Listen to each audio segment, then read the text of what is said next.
इधर भारत कर रहा था पीओके में घुसने की तैयारी, उधर बलूचिस्तान के बाद पाकिस्तान के अंदर सिंधु देश बनाने का हो गया ऐलान।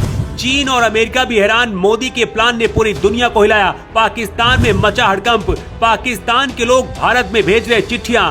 पाकिस्तान के बलूच प्रांत ने अपने आप को अलग देश बलूचिस्तान घोषित कर दिया है। पाकिस्तान बलूचिस्तान को संभालने में लगा हुआ था, लेकिन इधर अब पाकिस्तान के एक और टुकड़ा होने वाला है। मतलब पाकिस्तान के अंदर अब दो देश बनने जा रहे हैं। बलूचिस्तान की जब बात होती है तब इस खूबसूरत लड़की की बात जरूर होती है। इस लड़की ने आज तक हथियार नहीं उठाया, लेकिन पाकिस्तान की सरकार इस लड़की से थर-थर कांपती है। इस लड़की के त्योरों में इतना दम है कि पाकिस्तान सरकार पर बलोच आर्मी के हमले भी छोटे लगते हैं। इस लड़की का नाम है महरंग बलोच। महरंग बलोच खुलकर भारत का समर्थन करती हैं और बलूचिस्तान को अलग देश की मान्यता देने की मांग कर रही हैं। और बलूचिस्तान ने यूएन को भी संदेश भेजा है और मांग करी है कि हमें अलग देश यानी कि बलूचिस्तान का दर्जा दिया जाए।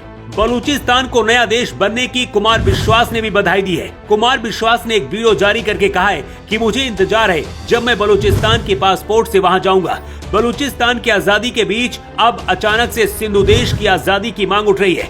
पाकिस्तान के अंदर अब सिंधु के लोग भी अचानक से आजादी की मांग क्यों कर रहे हैं, उससे पहले आपको बताते हैं कि कैसे मोदी ने पूरी कहानी पलट दी।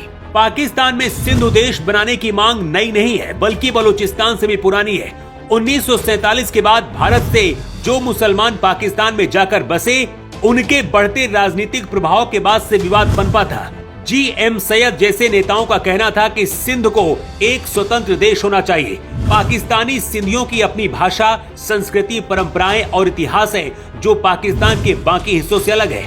सिंध प्रांत में रहने वाले लोगों का आरोप है कि पाकिस्तान उनके ऊपर जबरन उर्दू लागू करने का दबाव बना रहा है। पाकिस्तान के सिंध प्रांत में सबसे ज्यादा संसाधन है, लेकिन अब अचानक से सिंधु देश की आजादी की मांग क्यों होने लगी है, इसकी वजह भी आपको बताते हैं। सिंध और बलूचिस्तान में विद्रोहियों को पाकिस्तान की सेना गायब कर रही है। आवाज उठाने वालों को पाकिस्तान पहले गायब करा देता है, लेकिन भारत की ऑपरेशन सिंदूर के बाद बलूचिस्तान के बाद सिंध के लोगों की ताकत भी पाकिस्तान से लड़ने की बढ़ी है। सिंध को अलग देश बनाने की मांग करने वाली एक राजनीतिक समूह जय हिंद फ्रीडम मूवमेंट ने जेल में बंद और लापता सिंधी राष्ट्रवादियों की रिहाई की मांग करी है।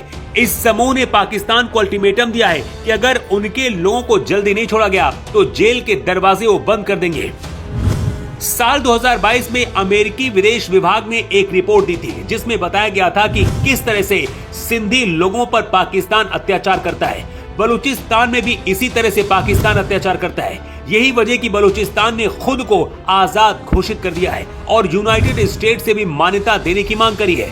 बलूचिस्तान ने अपना अलग झंडा और राष्ट्रीय गीत भी तैयार करके रखा है। इसी हफ्ते भारत ने लिखित में चेतावनी पाकिस्तान को दी है कि पीओके खाली कर दो जल्दी से जल्दी। भारत ने जो पानी रोका है वो ज्यादातर सिंध प्रांत में ही पाकिस्तान के जाता है, इसलिए भी सिंधी लोगों को लगता है कि यही वक्त है पाकिस्तान से आजादी का और सिंधु देश बनता है तो भारत पानी भी नहीं रोकेगा। जिस तरह से पाकिस्तान आतंकियों को बढ़ावा देता है, भारत ने भी अगर सिंध प्रांत और बलूचिस्तान की मदद कर दी तो अगले दिन ही ये दोनों पाकिस्तान से आजाद हो जाएंगे और भारत को पीओके के लिए लड़ना भी नहीं पड़ेगा, क्योंकि पीओके के लोग पहले से ही भारतीय सेना के स्वागत में बैठे हैं। पाकिस्तान के अब 3 टुकड़े होना तय माना जा रहा है। बलूचिस्तान और सिंध देश बनने में क्या भारत को मदद करनी चाहिए? अपनी राय आप कमेंट करके जरूर दें।